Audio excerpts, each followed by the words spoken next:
What's going on, guys? Getting in the green, back with a little MMA here. We've got UFC Fight Night, Costa versus Vettori. Finally, a main event that's kind of worth watching, and pretty stacked card, man. 14 fights, getting kicked off early Saturday, so 10 a.m. start time, I believe, here for the prelims. Get your cards in early, but 14 fights, and I mean, really hard to handicap here, but as far as excitement goes, I think we're going to have some absolute bangers on our hands here. So Yeah, let's kick this. This is an amazing card. Super competitive. A lot of underdog spots here. And, I'm going to go on the record beforehand and say, there are going to be some spots where we like bets, but in general, some of these picks, I'm picking them because I have to pick a winner here, but I don't feel great about it. And you're going to tell by me and Corey, this is probably the most different picks we've ever had in a card. And I don't think either of us don't see the other person's point. It's just that there's some close fights. There's a lot of ways they play out. So an interesting, super fun card for entertainment purposes. From a betting perspective, a tough one. Yeah, definitely. I mean, there's one inside the distance spot I love, but I mean, as far as picking an actual fighter, I mean, I'm not betting heavy on any of these guys today. So there'll be some long shot parlays going in, but you're going to get some fights wrong here. Yeah, some of the big favorites we'll talk about where even when we're picking them, they are overpriced from a value standpoint. So yeah. All right, let's get it kicked off. We got a good fight here. In this one, we almost lost Martinez, but we got a late fill in here. So we've got Jonathan Martinez at plus 105 against Matt-Lazishvili at minus 125. And this guy's 13-0, making his UFC debut here on short notice. So I'll let you kick it off with him. Yeah, let's go. Well, first off, let's talk DraftKings. The newcomer, who's actually a slight betting favorite, which his odds have changed pretty drastically, just so everybody knows. He actually opened as a bigger favorite, and a lot of money came in on Martinez. DraftKings, Lazishvili's 8,500, and Martinez is at 7,700. So I've seen some really opinionated people on this fight, and they're not wrong. And I think Corey's going to take this viewpoint of, Lazishvili really hasn't proven himself. He hasn't faced good competition. Martinez is a pretty damn good fighter, has looked good, and could absolutely crush the newcomer here. You're definitely getting the fact that Lazishvili's undefeated and that he's a Georgian wrestler.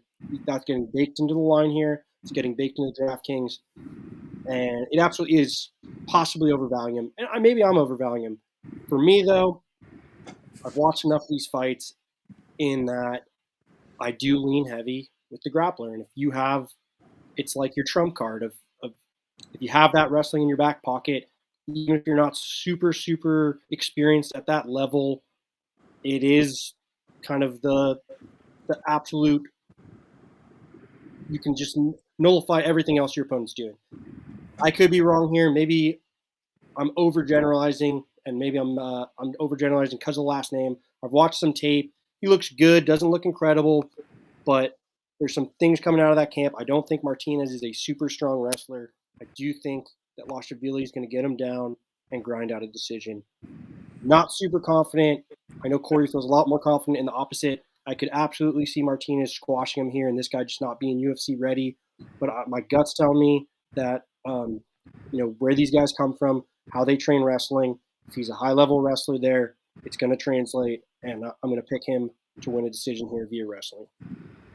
Yeah, and like Matt said, I'm on the other side of this one. I'm pretty strong on the other side of it, but I am going to be – one of us is going to look really wrong here because this fight has two paths.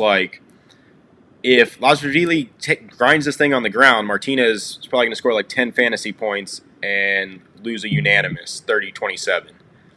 Yeah. The things that worried me when I watched Lazishvili's tape, and there's not too much out there and we have no idea about this competition, but he had serious gas tank issues against Huber in the third round.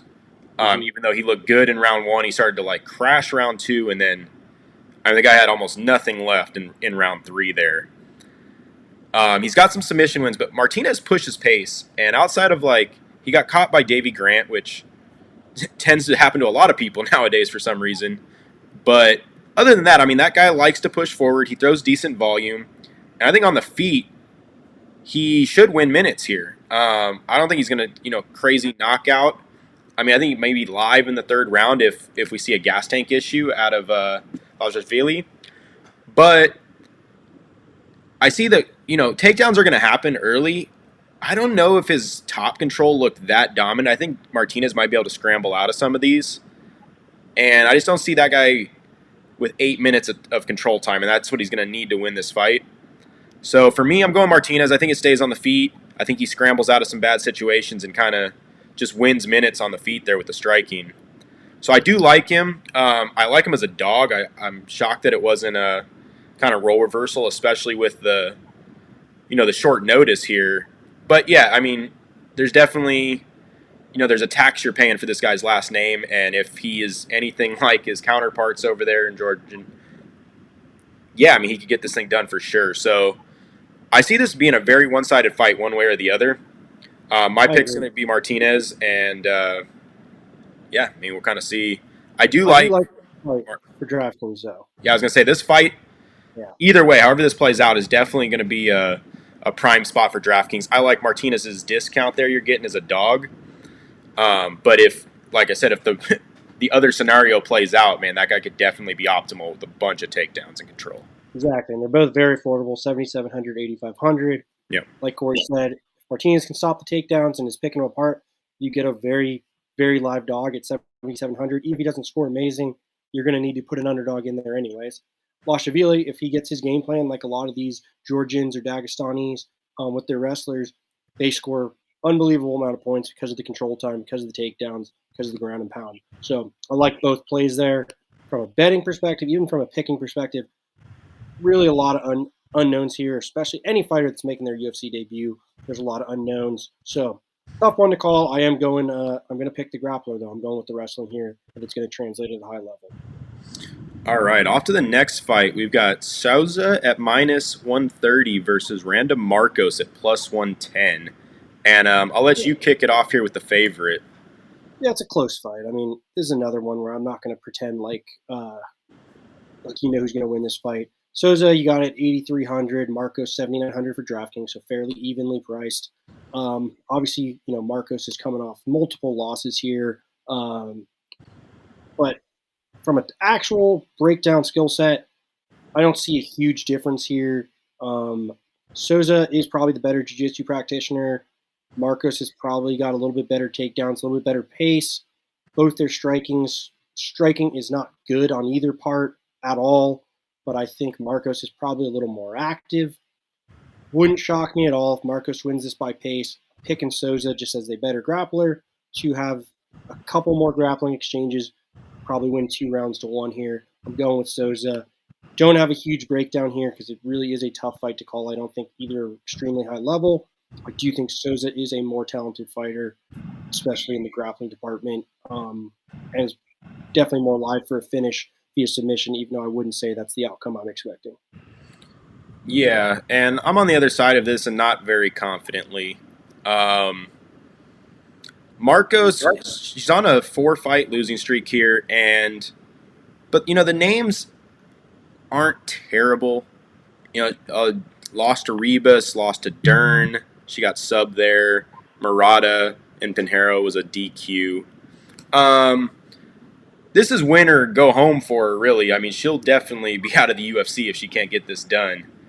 Yep. I do think her pace and her offensive wrestling kind of lead to a decision victory here. I see the other side of it. Souza is the better grappler, but I'm not sure how well she works off her back. And for as much hype as she had a while ago, I mean, she looked, in her last 3 fights, she's lost 2 against Van Buren, looked terrible. Comes back and gets a decent win against Yoder, and then gets absolutely starched by Lemos, and there's no shame in that. Lemos is a legit prospect at that weight class. Yep. I don't know, man. It's hard to back Marcos after 4 straight losses, but if there was a spot for her to win a decision, I think this is it. Yeah. They're both just we're just scraping the bottom of the barrel here for the women's strawweight here, and yeah, I will say, I'll go Markos. Yeah, I would say though, zero confidence betting. Don't even mess with it. And from a DraftKings, I'm not playing it. If you somehow are more confident than me that Souza is going to get the sub there, maybe, but really, I have no interest in playing this, even at the affordable prices they are in DraftKings. It's going to be a mostly pass for me. How about you, Corey? Yeah, I mean, I think you can sprinkle a little Markos just if you need a dog that you are picking to win. So I'm never shy away from that. But yeah, I mean, even if she wins, I mean, what are we talking here? Like 80, 85 points is probably best case scenario. It goes 15 minutes. I feel real confident about that. Yeah, it's pretty much a fade for me. Like I said, sprinkle a little Markos if you really need a dog that you want, but nothing. I don't feel good about this fight at all. No.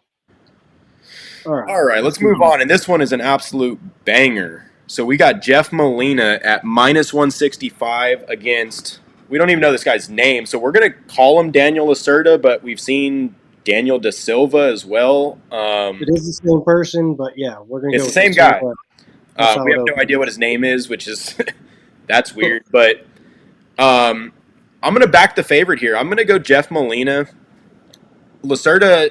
I mean, it was like the guy's got 12 UFC fights, and you can watch like 3 of them. We haven't seen that much out of this guy, but when you do see him, he's legit. He throws it all early, and he gets guys out of there. He's a little wild, and I don't know. I mean, maybe he doesn't have a gas tank issue, but we don't know. We haven't seen it. So I'm going to side on the caution here just because I haven't seen enough tape on Lacerda. And Molina has passed the eye test. The 2 decisions here in the UFC that he won against Silva and Quilang, the guy throws volume.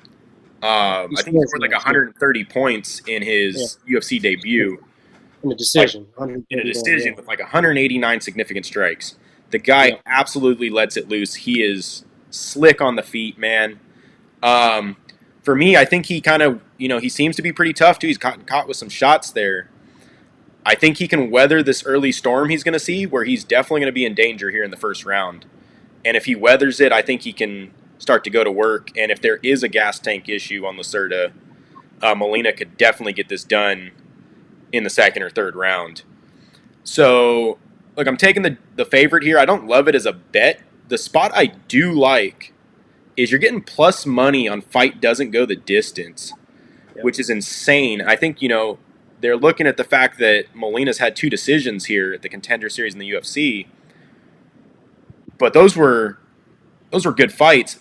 And now he's fighting a guy that's going to absolutely bring it, who's live for a finish in the first 2 minutes.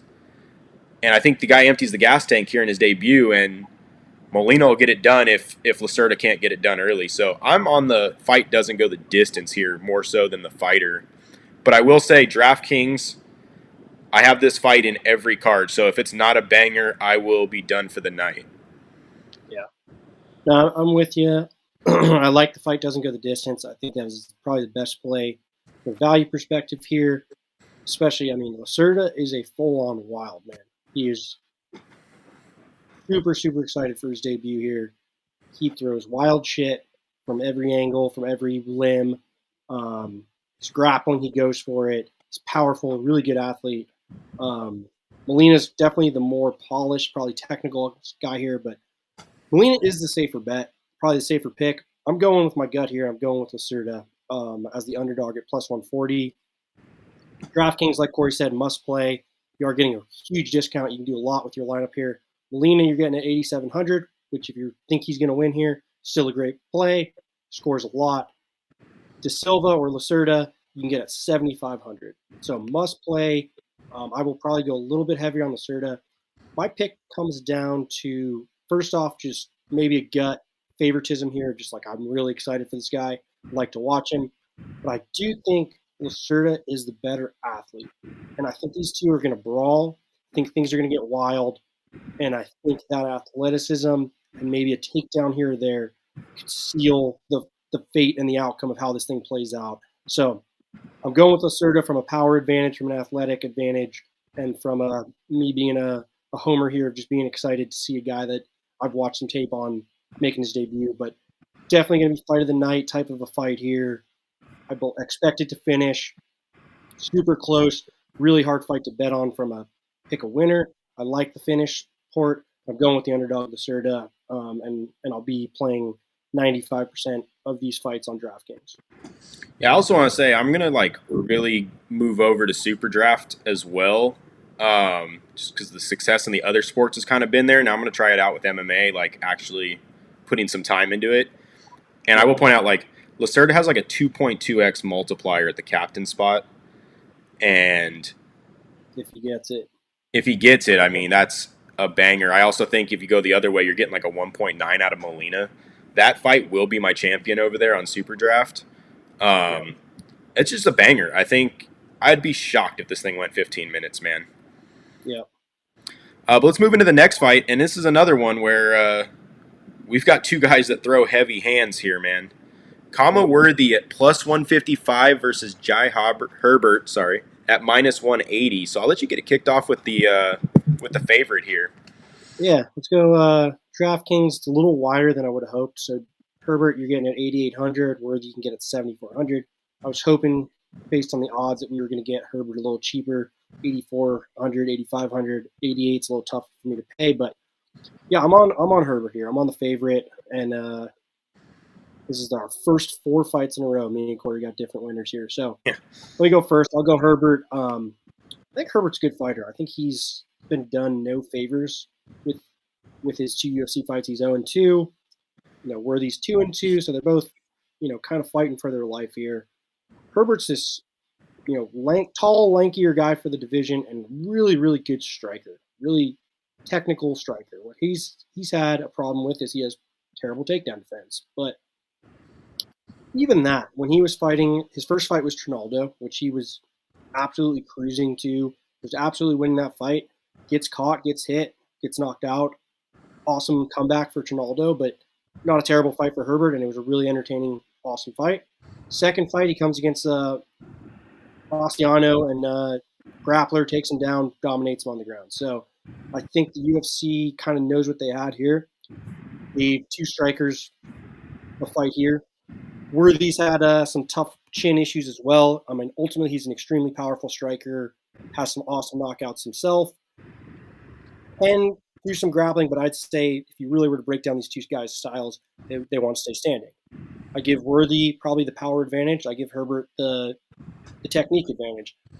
I'm going Herbert here, and I don't want to overplay my hand here because I'm not confident enough to bet, but I am more confident than I was on some of the other fights we're talking that are 50-50. I think Herbert is the better fighter here, especially the way I see it playing out. Could Worthy take him down? Could this be a grappling match? Sure, I could see Herbert losing that way. From a pure striking standpoint, even with the power going to Worthy, I think Herbert is the better striker by a decent margin here. And I like Herbert to win this fight and even probably to get the finish. So, because I feel like both their chins are a little vulnerable. So I'm going to go with Herbert here. I do like this play in DraftKings for both of them, but I will be heavier on Herbert if I can afford him at 8,800. I'll probably be 65-35 here, but I am playing a lot of this fight on DraftKings. Yeah, so I'm going to go Worthy here, and I'm really hoping he takes that approach he took with Pena where he just wanted to ground this fight. Herbert can't stop anything as far as takedowns go. So, as you know, Kama Worthy does like to stand and get into these firefights, but I think he's going to realize, and this is one of the rare situations where he's giving up a reach advantage here, 3 inches to Herbert. He's not going to feel as comfortable, especially coming off 2 knockout losses, both in the first round, I believe, to Azatar and Malarkey. Yeah, both in the first round, both in the first minute and a half of each fight. I hope he takes a little more cautious approach here, and I think he does have a massive power advantage, and Herbert's shown chin issues. So for me, I really hope, I'm banking on Worthy mixing in the wrestling, trying to get this to the ground, and I think he could win minutes there and hopefully catch Herbert at some point. But, the other way around, Worthy's chin is glass as well, and if Herbert catches him, it's going to be lights out for Worthy. So this one's probably my least confident pick here of these 50-50 fights for me. I see this one going either way. I do think this is a great spot on DraftKings either way. Yep. I see a finish happening here, and I think Vegas is backing that as well. I think we're like minus 230, minus 250. Fight doesn't go the distance here. So I think it's at minus, under 1.5, which I don't love. I think Worthy will take a little bit more of a delayed approach here, where he just doesn't want to run in there and get flash KO'd again. But there's going to be damage done by one of these guys at some point here in the probably second round. So I'm going to go Worthy. Not confident. I like this both ways on DraftKings. Probably 50-50, even though Worthy has a better price point. And I'm only going to leave it off a couple lineups, honestly. I think that one and the Molina fight right before it are just going to be optimal. So nothing confident there for me. I don't even want to lay the chalk on doesn't go the distance, even though I do feel like that's a good spot. Yeah, that's kind of what I got for that one. Yep. All right, this next fight, we've got Jamie Pickett at plus 190 versus Staropoli at minus 230. And we were supposed to have this fight a couple weeks ago, and I believe there's some COVID issues in one of the corners. So here it is. It's again, this line is way too wide. The fact that you can get Staropoli at minus 230, that's ridiculous. That guy shouldn't be a minus 230 ever. He's looked like complete shit. I'm going to pick him, so I'll go first with this guy. He looks like shit in the UFC, but he's fought some decent fighters, and I'll give him that. So Delete say he loses a decision to, loses a pretty good striking match with Means as a decision as well. And Salikov, lost a decision there as well. And for me, I don't think Jamie Pickett's UFC caliber. I know he's going to have a little size advantage here at this weight class. Staropoli probably should have stayed down, at 170. But, man, I just think he wins minutes. I think he's shown that he could stand with good fighters. And the biggest problem with Pickett for me, man, is as much power as that guy has, he just doesn't let his hands go enough. Yeah. And if this just turns into like a volume thing, then I think Staropoli, even though he's given up like 9 inches of reach, I think he can just outpoint him, man. But this is a really low level fight for me. I would never lay 230 on this guy, and I'm not playing him on DraftKings. So, I mean, tell us why we should be going Pickett here. Yeah, I mean, both are low-level fighters in the sense that I don't think they're super – Pickett might not even be UFC caliber. I don't think Staropoli's, even though he's had a couple wins there, he's going to stay too long in the UFC. I think Staropoli probably has a better style for the division to last longer. I think Pickett kind of gets in those firefights. From a stylistic matchup, I think this is a better fight for Pickett than the last few. And I do think Pickett's going to be the bigger, stronger guy. Even in his last fight against who was he against? Wright, I believe, where he got knocked out. He was pushing the pace, and I thought he looked good before the KO happened. And I just think Staropoli can be overwhelmed. And I think even though Pickett got knocked out, if Pickett comes out aggressive like that and really puts it to Staropoli in the first round, I just think he might be able to get the finish. And this is more of a gut one. I don't really love Pickett's skills. I do think he's a more athletic, harder hitter here. I think the fight is pretty close to even for me. Toss-up. I think Staropoli's probably the safer pick, seeing that Pickett's 0-2 in the UFC. When you're getting plus 190 as an underdog, when you're getting on DraftKings, I didn't even say the DraftKings line yet, you're getting 7,200 versus a 9,000 favorite. I'm going to pick Pickett. I'm going to take a little bit of a risk here and go with the underdog. Yeah, I will say on DraftKings, I'm playing no Staropoli, but I am putting in some Pickett. I think that price is ridiculous. Yeah, it is. And like I said, when you got two low level fighters, man, this is like in the NFL when two shitty teams play. Sometimes you get fireworks. Yeah. Yeah, Pickett's live to score some points there at that price point. Yeah, and I'm going to say I think he can get a finish here. I think he's the bigger, more athletic fighter. Super close fight, coin flip. Probably still have it probably from a talent level. Like I probably still have the fight 55-45. Staropoli, but because it's that close and where the odds are, I'm just going to go out on a limb. I'm going to say I'm going to get Pickett, and I'm going to say he's going to get the finish. So no confidence there, but DraftKings, I'm playing way more Pickett. Probably won't play too much of the fight just because I'm not super confident in Pickett, but if you're playing the fight and you agree with me that it's 50-50, you got to play Pickett at 7,200 there with the way we think he's going to win. Yeah, I agree. All right, moving on to the next fight, and we finally have one we agree on. We got Tabitha Baby Shark Ricci at minus 260 versus Maria Oliveira at plus 210. And I got Ricci. You're getting Ricci at 8,900 on DraftKings and Oliveira back at 73. Look, I think Ricci is the far superior fighter here, man. I think she takes Oliveira down and she gets this sub and she gets it early. I think she's stronger. She's more aggressive. She's more skilled. I'm not like a Maria Oliveira hater, but I just don't think she's on this level. She just hasn't fought anybody good. She had a Contender Series fight where she got absolutely starched by Rodrigues, gets kicked out of that, and then goes to some more regional scenes. Ricci, on the other hand, man, Ricci's a legitimate UFC fighter, man. She had the loss on short notice to Fiore, which is, that's not a knock on anybody. No, and I believe it was up a division as well. It was up a division. And you took a hard fight, short notice, up a division. Can't hold that one against her. Yeah, and if anything, she showed just incredible toughness in that fight. She took an absolute onslaught, and she took it into late second round with, maybe a future champ on our hands there in Fiore. Just an absolute savage. So I don't hold that against her, and when you run her tape at the LFA level, she's legit, man. That submission over Grimes was impressive, and I don't think she gets any resistance here, man. So this is one of my more confident bets of the card is Tabitha Ricci.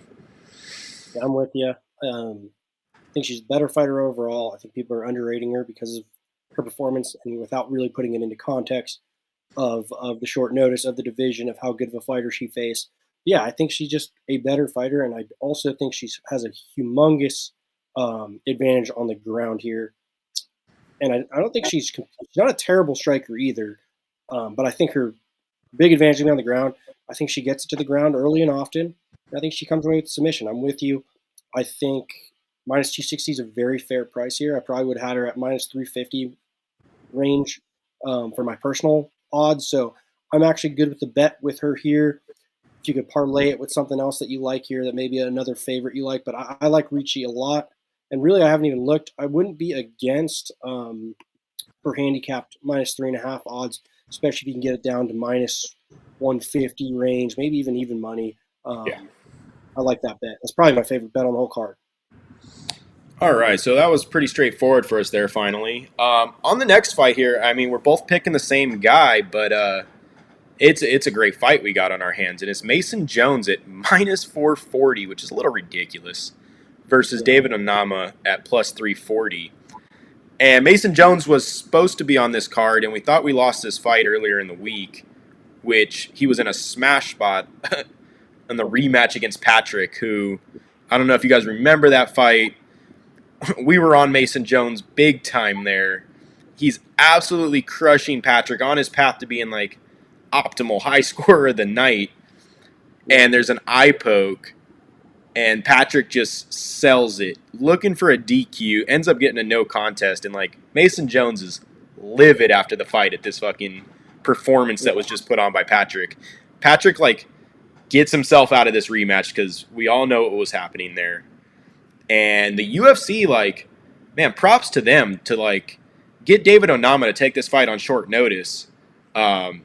this is going to be a banger, man. Yeah, and Onama is really, really good. Let me just put that out there to begin with. When I saw this, I mean, props for Onama first off for taking this, but I also like, as much as we're going to be entertained, I feel bad because I think Onama is a really, really fun prospect, really awesome fighter. I do obviously have to take Jones here just with all the circumstances going in his favor. He's a really, first off, he's a great fighter. I think Jones would be the favorite if Onama had a full camp, obviously. Jones also pushes a ridiculous pace, super well rounded. That is not good for a fighter that's taking a fight on a couple days' notice. Even though I do think Onama's a guy that has great cardio and is a guy that's in shape all the time, you're not in that level of shape the way that Jones I think is going to push the pace here.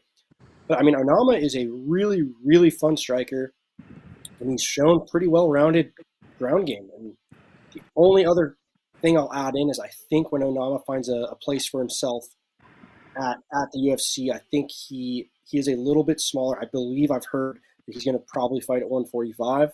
So he's probably fighting a little bit of a bigger guy, a thicker guy in Jones here.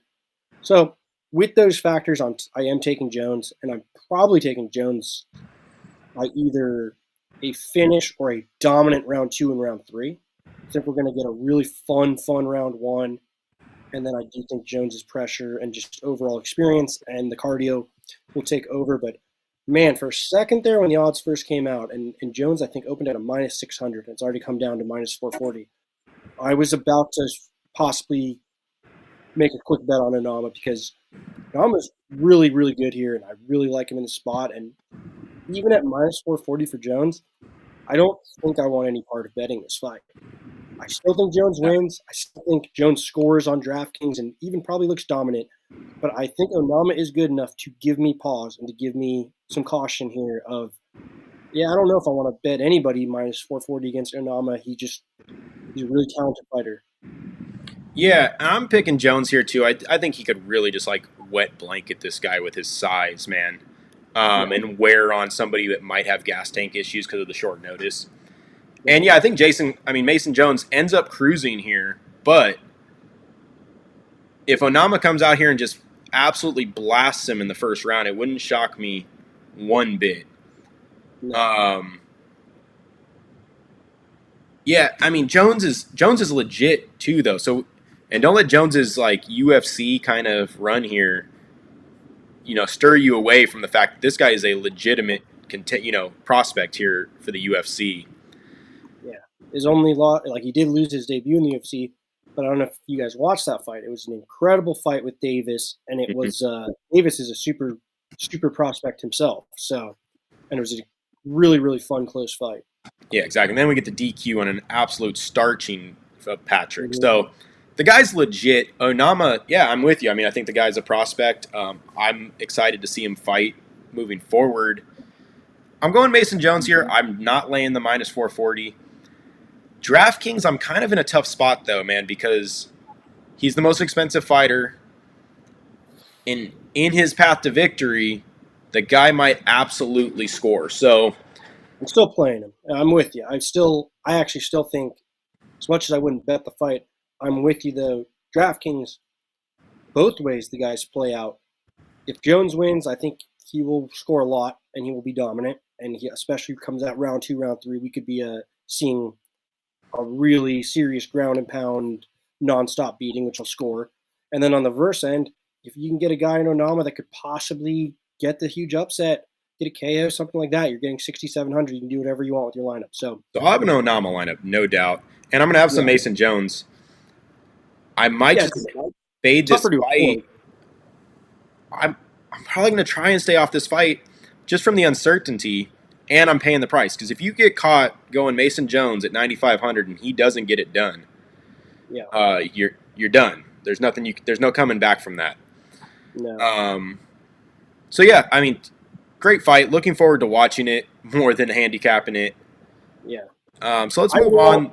Oh yeah, go ahead. I will say I think I'm going to play a little bit more Jones than you will, just because even as tough as it was to pick that fight, if he wins, which he probably will with his odds, I do think he scores very well. Just hard to obviously pay that much. Yeah. All right, let's move on to the final fight headlining the prelims here. And we've got Jun Young Park at plus 100 versus Gregory Rodrigues at minus 120. And I'll let you take it with the favorite here. Yeah, and I just want to note Rodrigues is the favorite as of yesterday or today. Yeah. A week ago. He was a dog. Yeah, I don't know what it opened up at, but I know when I started taping, Park was at about minus 135, minus 140 maybe even, minus 130, between minus 130 minus 140. Rodrigues you get at plus 115, plus 120. So it has shifted. I am on Rodrigues here. Rodrigues on DraftKings, you're actually still getting as a slight underdog. Like I said, when the odds opened, he was an underdog. You can get him at 8,000. Park can get at 8,200. Close fight. Right off the bat, I actually was on Park. I picked Park because I thought Parks looked really good in his little win streak here. He's actually had some really good offensive wrestling, gotten on top of people, and just looked pretty dominant. But when I kind of broke down the fight a little more, I leaned for Rodrigues. And, the thing that Rodrigues, probably the worst thing he has going for him is his age. That he's kind of a little bit of an older fighter, got into the UFC a little bit later in his career. But, the guy is absolute specimen. I will point out real quick that this guy looks 40, but he is 29. Really? I didn't even know that. I thought he was older. He looked like right now. I just looked at his photo on ESPN and I was like, yeah, man, how old is this guy? Well, maybe this is one of those where actually I think his first UFC fight they reported his age differently. Then they changed it, and then the commentators were laughing that there's no way this guy's 29. Maybe you're right. Maybe I do remember that. This is it's ridiculous that this guy is younger than me. He looks like he could possibly be like my father's age. That's an absurd photo of this guy. Yeah, the guy's absolutely shredded, absolutely powerful as hell, and a high level grappler. Standing, it's just power nonstop, and the guy's impressed me. He lost his contender fight to Wright. He got knocked out, but even in that fight, I remember thinking, oh man, that's not a great loss. Not that Wright's terrible, but I rewatched that fight, and Rodrigues looked great in that fight till he got just caught. And he also looked like 3 weight divisions bigger. So I think Rodrigues is going to be the bigger man here by a lot. He's significantly taller. The Park, who has one of the best names, the Iron Turtle, 5'10", definitely looks like a little buffalo turtle there. But Parks could maybe win this on activity because I think he's a better striker, technically speaking. I think he's a little more active. He may have a better gas tank here. But Rodrigues is he's impressed me, man. In his last fight against Sidorovic, won that fight as an underdog, mostly outstruck him, got a little bit of takedowns as well. And I think the power is really going to show Park standing. And I think Park's going to make a big mistake if he goes to the ground with Rodrigues. Even in his last couple fights, when the people he's been taking down strikers, and he's had good top control and good ground and pound, but he's not really a jiu-jitsu practitioner or a ground fighter. He's kind of overpowered strikers to the ground. He's also shown really bad takedown defense in a couple of his earlier fights.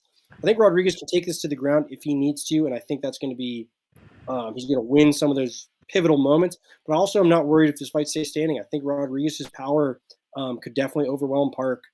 Super close fight, as the odds have shown here, but I really do think Rodrigues has significantly more ways to win this fight, and I think he's the safer pick. I like this fight a lot on DraftKings as well, especially Rodrigues at that 8,000. I'll be paying quite a bit of Rodrigues here. I think he's live for a knockout. I think he's live for a submission, or I think we're live for a really, really fun, competitive back-and-forth fight, which will score as well. Yeah, and I'm on Park here. I'm going with the Iron Turtle. I think this guy just gets disrespected, man, because he's not like the most exciting fighter on any card. But let's just run through his UFC career. Started out with a submission loss to Hernandez, who, when that guy's on top of his game, is a legit UFC fighter. So I don't hold that sub loss too much against him. Then he beats Barrios, beats Phillips, beats Nchukwi, and he beat him on the feet with some volume, man. He's pretty fast for his size. I like his speed. I like his gas tank here, and I think that might be the biggest factor for me that made me go Park here, is I think the longer this fight wears on, Rodrigues loses a little bit of that power, and I think Park can cruise for 15 minutes, man. I think the first 7 minutes of this fight, though, are going to be very dangerous for him, where Rodrigues will bring it to him and has absolute knockout power in those hands when he wants it. Rodrigues looked impressive too. I mean, both these guys are good fighters, man.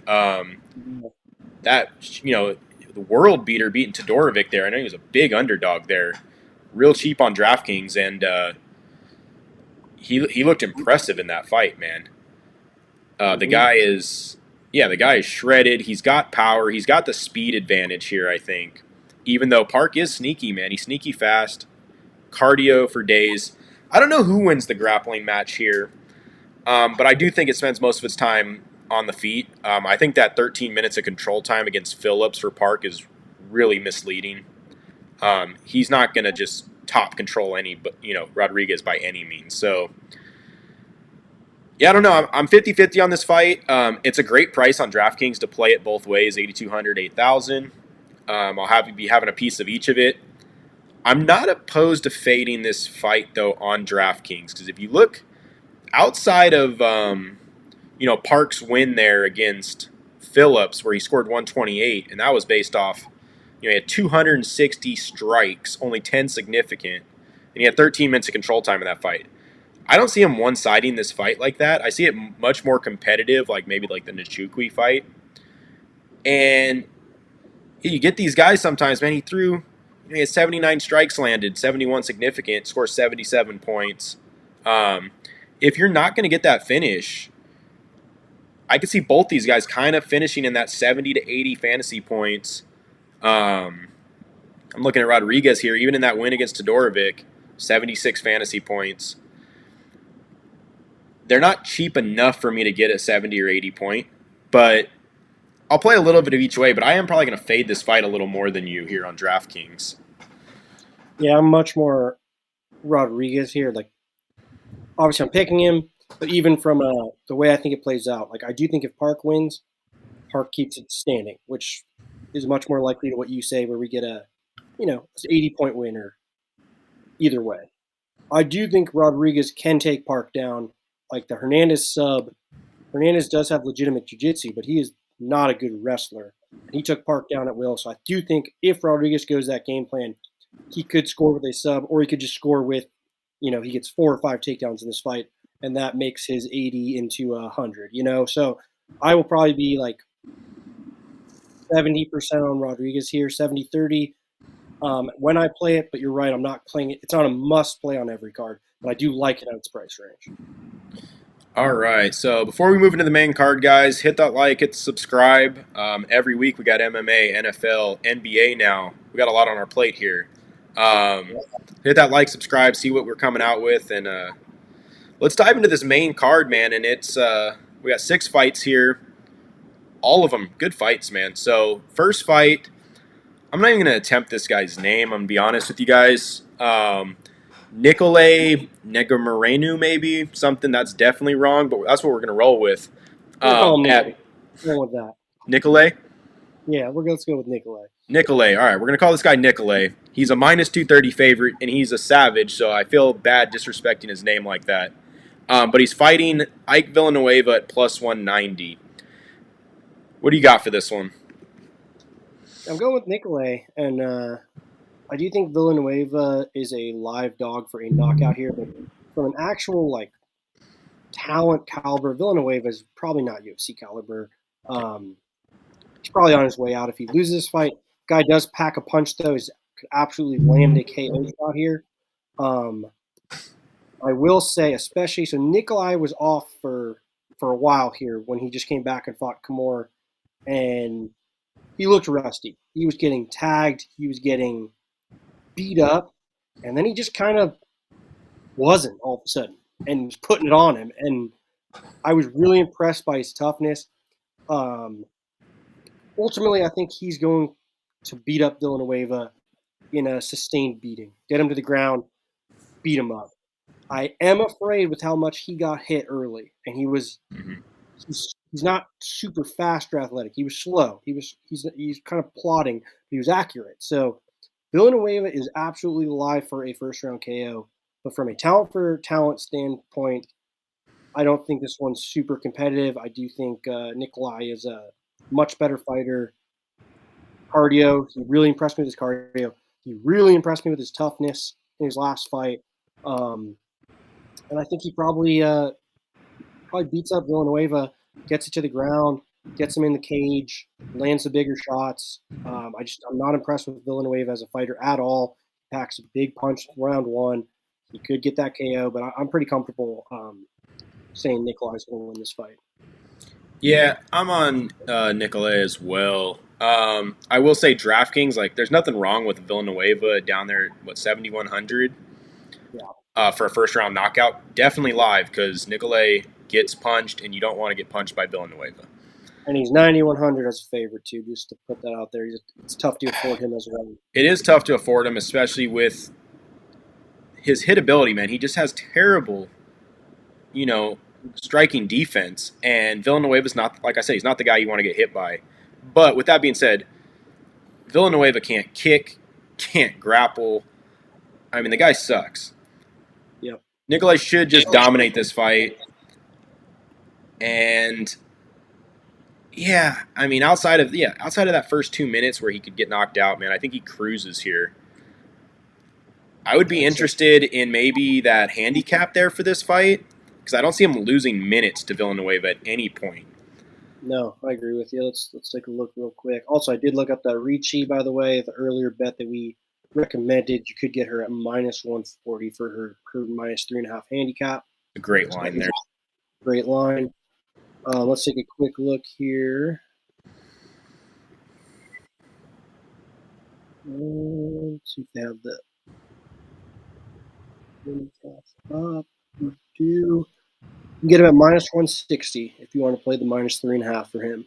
So I think you can save the chalk there, and I think he's not going to lose minutes. And if he gets knocked out, he gets knocked out. So you might as well get a little better value there and go Nicolay at -3.5. So that's probably where I'll be picking this one. DraftKings, man, 9,100's a tough tag, but again, he could absolutely dominate this fight. So I'll have one Villanueva rolling. If he gets that flash KO, we'll be going for the million or whatever we're playing for this weekend. But yeah, tough fight to really get behind Villanueva, man. He's just not UFC caliber, and I hope maybe this is the last we see of the guy.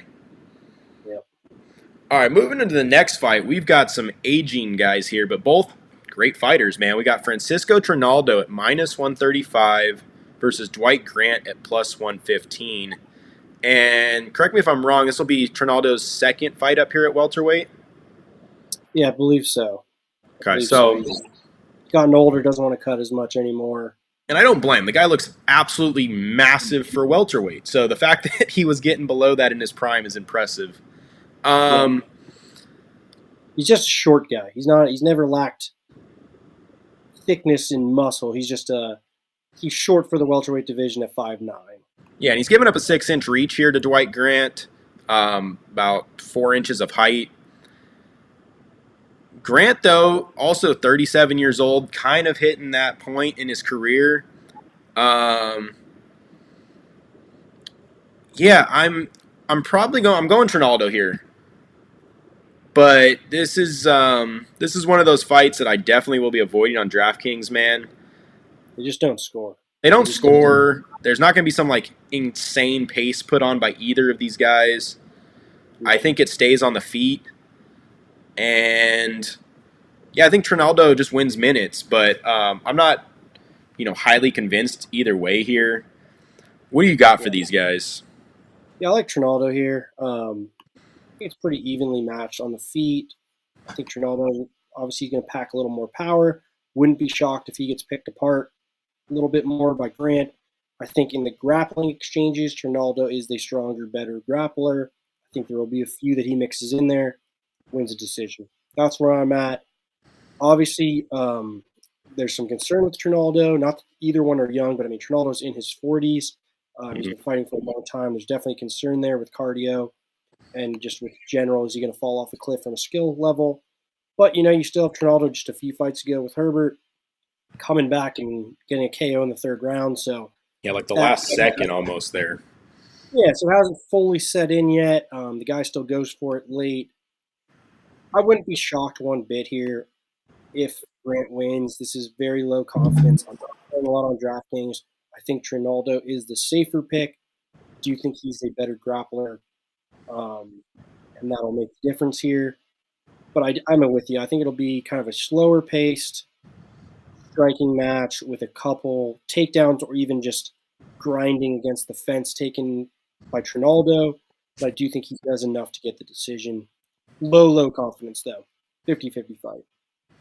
All right, let's move on here. Next fight, good fight here. I think the line's too wide here, and I'm going to back the favorite. So we got Matt-Caceres at plus 230 versus Sungwoo Choi at minus 280. This is I mean, I would have liked to see Choi at like, I see him being the favorite. I understand that. Maybe like a minus 150. He's looked good as of late. He had the KO versus Arosa. Won that decision against Zalal. That's a good win for him. He's a good striker, man. He's got power and speed. He's very fast. Very fast. Very fast, man. At his height, too, at 6 feet, the speed that guy shows is incredible. And he's got pop in his hands. I will say the reason I don't think this line should be so wide, though, is I don't see Caceres, like, standing in the pocket and banging with him where Choi would really dominate this fight. I think Choi could still go and get it done with a knockout somewhere, but if a well game plan from Caceres where he stands and kind of picks his spots and he's awkward and, he's just got weird-looking strikes, and he's also on, like, a great win streak right now with wins over Hooper, Sprint, Kroom. I think Choi has the speed advantage by a lot here, and I think he has the power as well. But I wouldn't be, shocked if Caceres outpoints him here, man, from the outside. We have seen Choi kind of struggle when he's not inside with people, banging. He's not a very disciplined striker there at distance. And, yeah, I mean, if Caceres is smart here, he could definitely win a decision, but I'm gonna lean with the favorite here. I'm gonna go Choi gets the knockout maybe in the second or third round. I think his speed ends up kind of catching up to him, and he catches Caceres. Yeah, I think the line's a little too wide. I think it's closer to even. Choi, I think, is the rightful favorite. I definitely don't think minus 280 is correct here. DraftKings, you're getting Choi at 9,200. You can get Caceres all the way down at 7,000. This one I'm going to lead off with. I'm going with a homer pick here as well. I like Caceres. I've liked Caceres since he's been on The Ultimate Fighter as Bruce Leroy. I also like Caceres because I was convinced that Caceres was not UFC caliber coming off The Ultimate Fighter, however many years ago that was. It feels like a lifetime ago. And the guy has fucking improved in the UFC, which is, I just commend. It's really impressive how much better he's gotten. His record is very deceiving. He's 18-12. He's lost a lot of fights. For a long time there, he also has like less like playful, but like almost like Kevin Holland, where he said, he's a martial artist. It's a lifestyle choice. He's not a UFC fighter as a profession for money. He's a martial artist. He loves to practice martial arts. He says he doesn't love fighting in the octagon that much, but it's part of his lifestyle. And there was a time, and it's definitely risky in this fight, where he didn't make the best game planning decisions because he did not care about a decision. He didn't care. He was there to show his craft, and that's good and bad. So that's obviously a negative thing when you're betting. So yeah, this safer pick is for sure Choi here. Choi's got more ways to win. Choi's probably the better striker. He's more athletic. He's faster. Something that's telling me, though, just Caceres is on a good streak here, and Caceres is just an underrated guy. Could definitely get hit by the bigger shots. He's going to throw more volume. I don't think Choi's that much of a better pure striker. I think Caceres is actually a very technical striker. Choi is faster. He's going to land the harder shots, and that to the judges might look better than the rest, than the volume there. If Caceres was smart and can get some grappling, Caceres is the better grappler. Caceres is a very, very good grappler. The funny thing is when Caceres loses fights, he usually loses to a dominant grappler. He usually loses to a really good wrestler or someone that can get on top. Obviously, Gracie submitted him, but for the most part, he's not getting submitted. He's just getting held down. He's going for submissions, but he loses time and he loses decisions. That's not going to play out here. But he's very sneaky at taking somebody's back standing and creating a grappling without getting a takedown. And I don't know. I'm just Choi's the safer pick. I probably would pick Choi if my life depended on it, but it's like I'm going with Caceres here. I'm my official pick. I'm going Caceres. I think he could win this fight standing. I really do, especially over 3 rounds. I think there's a chance he could win a decision. And if he's smart and can get into a few grappling exchanges, not only do I think he could win, I think he could win dominantly. He's very live to get to win there. He's also very live to get caught by Choi in the first round via KO. But I don't know. He's a good striker and he's a deceiving striker where he doesn't. I haven't seen him hurt that bad in a lot of fights. Good at not taking huge shots. I think he's going to have a tough first 3 minutes here, but I'm going with Caceres, the underdog, the big underdog here as a play. And I do like both guys on DraftKings. I'm not going to overextend myself on Caceres here, even with the big price difference. Like, I still probably will play this lineup close to 50-50 just because the reality is Choi probably is the rightful favorite. But from a value standpoint, you can do whatever you want with Caceres at 7,000. Yeah, I agree. I'm going to play a decent amount of DraftKings there for Choi and sprinkle in some Caceres for me. Yeah. I'm not opposed. This isn't like a card, a fight that has to be on every one of my cards. So if I'm not squeezing those guys in, I don't think this is a guaranteed optimal spot. But, maybe for Caceres, though. If Caceres wins at that price point, it'd be hard-pressed to get a better value down there than him.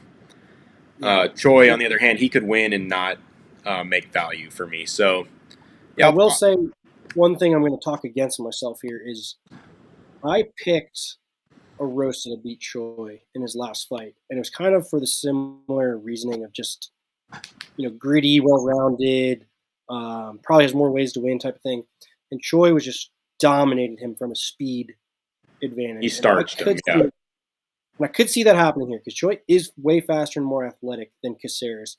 But I am going with just my gut here, and I like that guy. I like Caceres. I think he's improving fight to fight. But I do want to go on the record there. I might be making the same mistake I made last time Choi fought. Real quick before we get into the next fight, I scrolled through these weigh-ins, and everybody made weight, so we were good there. Couple little highlights back to what we were talking about earlier is Mason Jones at 156, Onama at 153.5. So you're going to see he's a small guy, and by the time Jones puts that weight back on, you're going to see a massive size advantage there for Jones that we kind of expected. Note that. The one that shocks me here is Marvin Vettori weighed in at 204, which I'm at the point of when he found out this fight was going to go up to 205, I'm shocked that he was even remotely close to that still. I'm sure he started eating his ciabatta the second he heard the news, but I saw that guy coming in at like 198, and I'm sure he's ready. I don't have any cardio issues here with Vettori, but I am shocked that he's at 204 for this fight. Costa at 204.5. So they both technically make weight at the thing, and we'll get into that when we get to the main event. But everybody's on weight, so we got 14 fights that are live as of right now. All right, let's move on. We've got Jessica Rose Clark at -160 versus Jocelyn Edwards at +135, and I think we're finally in agreement on another fight, and we're gonna ride with Clark here, man. Jocelyn Edwards might be better on the feet, and I'm not even confident in saying that. But she has absolutely nothing off of her back, man. In that LFA fight against Alpar, I mean, it ends up being a split decision, and the judging was just wrong there. Yep. She got annihilated on her back by Alpar. And, we're not big fans of MMA math, but Jessica Rose Clark just had a fight with Alpar and KO'd her in the 3rd round. Looked great that whole fight. Yep. Look, I think Rose Clark just takes Edwards down and does work from the top, man. And I don't think Edwards has anything for her down there. I also, like I said, I don't even think you could really argue that Edwards is like some better significant striker here than Rose Clark. So for me, I mean, I don't see Edwards' path to victory. I'm gonna load up on Clark, and I think she's a great spot here, man. Me too. This one's easy for me. Just comes down to one factor. The whole fight comes down to one factor. You can ignore everything else, and it's, can Clark get the takedown or can Edwards stop the takedown? I think from the information we have available, Clark's going to get that takedown. I feel confident saying that. Yeah, I like her straight up as a bet here. I like her at minus 160. I think you have value. I think she's in a must-play spot in DraftKings. You can get her in DraftKings. Let's see, we have her at 8,500. You can get Edwards at 7,700. Going to play very little to no Edwards, probably none, to be honest, because even if she somehow wins a close striking match, I don't see her scoring big. If Clark wins, she will get the takedowns and grind here. In her win over Alpar, she scored 105 here. So, I don't know. I'm on Clark here. I think she gets the takedowns. I think she takes the easy route and does what she needs to do here. I feel very confident in this. I like that play a lot on DraftKings. Very affordable at 8,500. A very good bet there. I'm not going to overanalyze this. I don't know who would win the striking. I hope we don't find out. I think Clark's going to get the takedowns and go the easy route. Yeah, and I just pulled up some stats here. We got Jocelyn Edwards has a 37% takedown defense, whereas Clark has like a 56, 57% takedown accuracy. Yeah. You know, Rosa grounded Edwards 4 times. You know, I will say, you know, there's nothing wrong with losing to Rosa. She's a beast. And Rosa didn't get the finish there. So that, you know, I don't have much faith in Clark subbing her when it does go to the ground, but she should absolutely eat up control time, takedowns, some strikes, some ground and pound when she's down there. Clark's going to be a massive play for me on DraftKings, and I'm hoping she's not very chalky.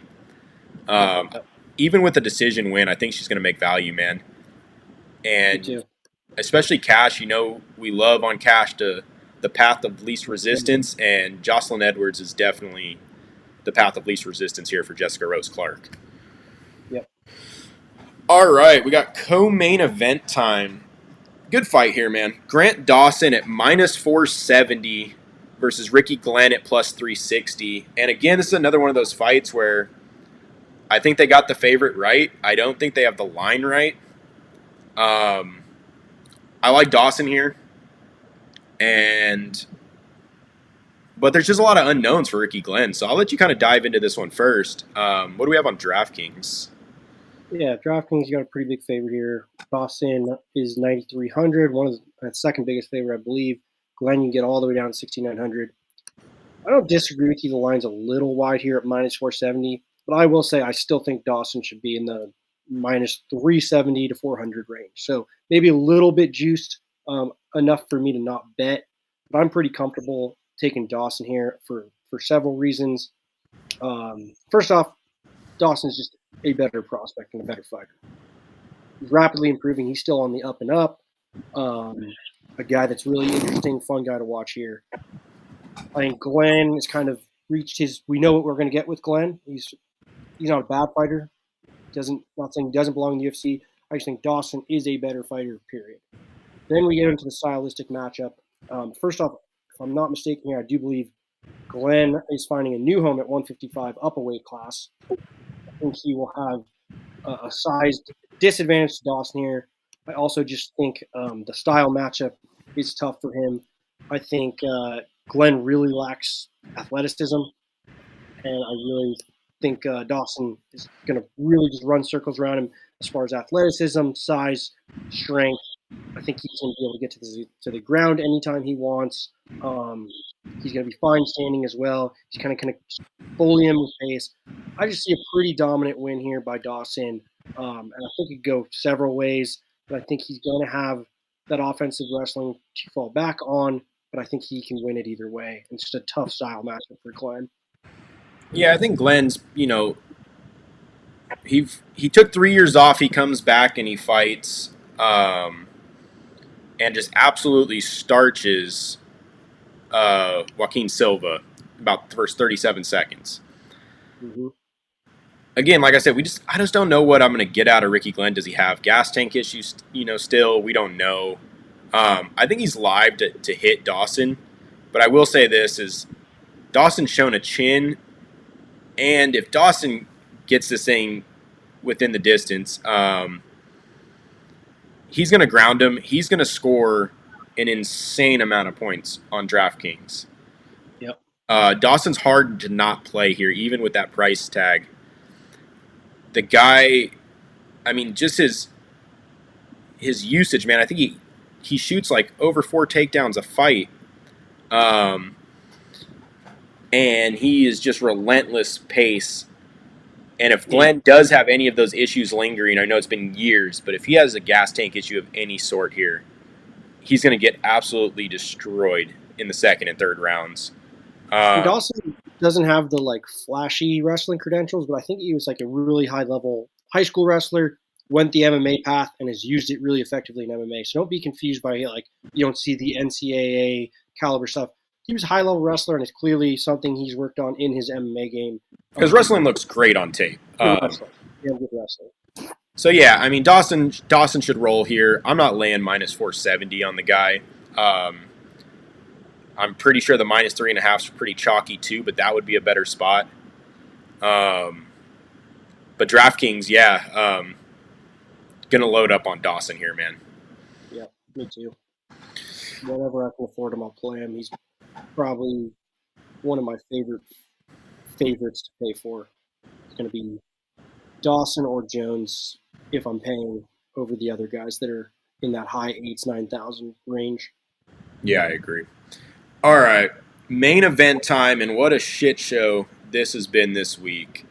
We've got Paulo Costa at plus 150 versus Marvin Vettori minus 175 now at light heavyweight. Yep, not at the 195 catch weight anymore. Freaking Costa again couldn't make weight. Went back to 205. I didn't see if there was any other negotiations that went by for Vettori to land to the catch weight. He did get 20% of Costa's purse. I think it stayed at 20% to go to light heavyweight. Let me touch on that real fast. Costa just being, oh man, I think a lot of people lost a lot of respect for Costa. Not necessarily how the Adesanya fight played out, because shit happens. The guy was better than him. The way he handled the loss, talking about getting drunk on wine, all this bullshit. Excuses, A. B, if it's true, then why the hell would you get drunk before the night of your title fight? No, nobody was happy with that. Then he comes in, he acts really nonchalant. Oh, I talked to my manager, and he said I'm not going to make weight. I'm not going to make 185. I showed up at 216 or 214, whatever it was. Not even close. Really unprofessional.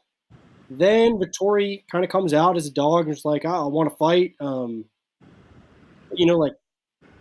sure this was Costa just doing what he needs to do to try to get his money, but it's like almost saying, oh, Vettori's going to be a pussy, or, if he doesn't want to fight me, it's the only reason is because he's scared, and da-da-da, and you should accept this fight, and there's actually going to be more fireworks at 205, and you should accept this if you're a real fighter and not try to take money out of my pocket. It's like, no, Costa, like, you're reflecting all of the blame. You came in here 25, 30 pounds overweight. You came in here. A lot of fighters wouldn't accept this fight. They'd say, absolutely not. I'm not going to fight you 20 pounds heavier than I expected to, when it means you obviously are going to be the bigger guy than me because I did cut weight. So really ridiculous behavior. I really hated that he was like saying Vettori would be a bitch if he wanted more compensation. It's like, no, that's a completely reasonable thing, and you should be punished for this. So a lot of bullshit that went on. Then on top of all that, after 195, they end up still doing it at 205, which why would Costa then agree to 195 if he couldn't make it? Another unprofessional move. So lost a lot of respect for Costa over the last 6 months here. I going into this fight, I probably wanted Vettori to win anyways because the whole debacle with the wine, I thought it was kind of a bitch move. Then you got all this. I really want Vettori to beat up Costa here. With that said, Costa's still a damn good fighter, man. And I was telling Corey, this was a 3-round fight. And we didn't have all this drama. I honestly think I would have confidently picked Paulo Costa to win. I think he would have won round 1 or round 2 and not gotten finished in the third. With 5 rounds and with all the BS going on, I think I'm going with Vettori here. I think he's going to have a better gas tank. I think he's eventually going to get some wrestling going. I think Costa is absolutely live for a knockout early. He's a very powerful And he's a fucking good fighter, man. Everyone's forgetting the Adesanya thing where it's like not very many people really thought Vettori was going to beat Adesanya, and they kind of knew his limitations. A lot of people thought Costa were going to beat Adesanya and thought he was going to be the future, this undefeated prospect for years. He is a beast, and if you watched, his Yoel Romero fight, you know how ferocious this guy can be, and he is a dog. And he fought through some adversity in that fight, so he's a fighter's fighter. I'm not going to take that away from him. It's a close fight. I will say I'm probably letting some bias come in here in my Vettori pick. I think it is a coin flip of a fight. The reason I'm giving Vettori the edge is I really am going to give him that cardio edge in a 5-round fight and the weight loss. I think he was going to have a cardio advantage anyways. Add in the weight issues, and I think Vettori is the safer pick. But don't get it twisted. I actually, talent for talent, I think Costa is a better fighter than Vettori. I think all the factors lead me to pick Vettori in a close fight. Yeah. Great finish. I'll put an asterisk too before I go, and that is it's hard for me to take the fact that I really want to see Vettori just crush his ass at this point out of this analysis. But Costa, I'm kind of with the MMA community here in this narrative that guy just wants to be released by the UFC. Even after the Adesanya fight, he's supposed to be scheduled a couple different times, and he's just asking for more money. He wants more money. He thinks he's worth more money. And that's a hard sell after we watched you completely shell up against Adesanya, which, look, no shame in losing to Adesanya, man. The guy is a beast in that division. But even for Vettori, Vettori fought Adesanya. He didn't shell up. He got his ass kicked. Yep. But he brought the fight to him, man. And there's some respect to that. Where Costa, he didn't even attempt to win that fight. He got picked apart. All the excuses, who cares? You were in the octagon with another man, and you got destroyed. Then you want more money, and then I think this is you just saying, I don't give a shit. You show up 26 pounds or something ridiculous overweight. There's plenty of time left. We all know you're juiced to the gills. You're not even going to attempt to even make the catch weight. That guy didn't drop any weight while he was here. He might have went to the bathroom a few times and made 205.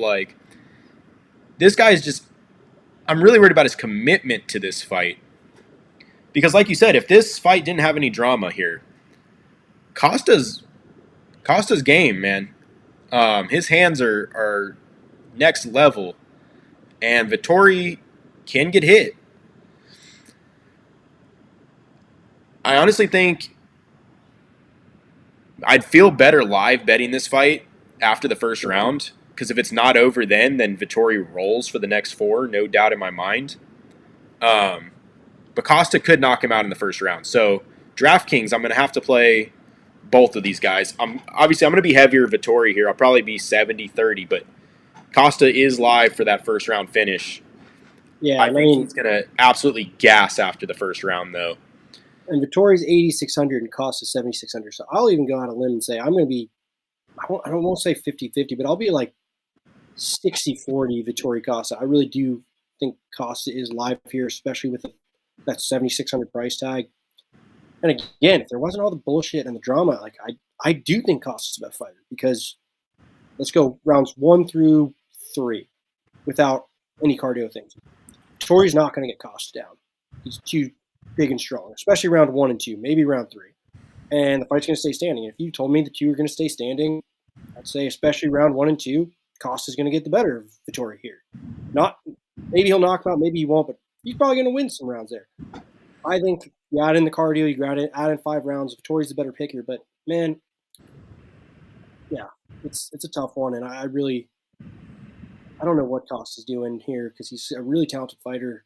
And the other thing that we haven't seen that much of is Costa's supposed to have a really, really high level black belt jiu-jitsu.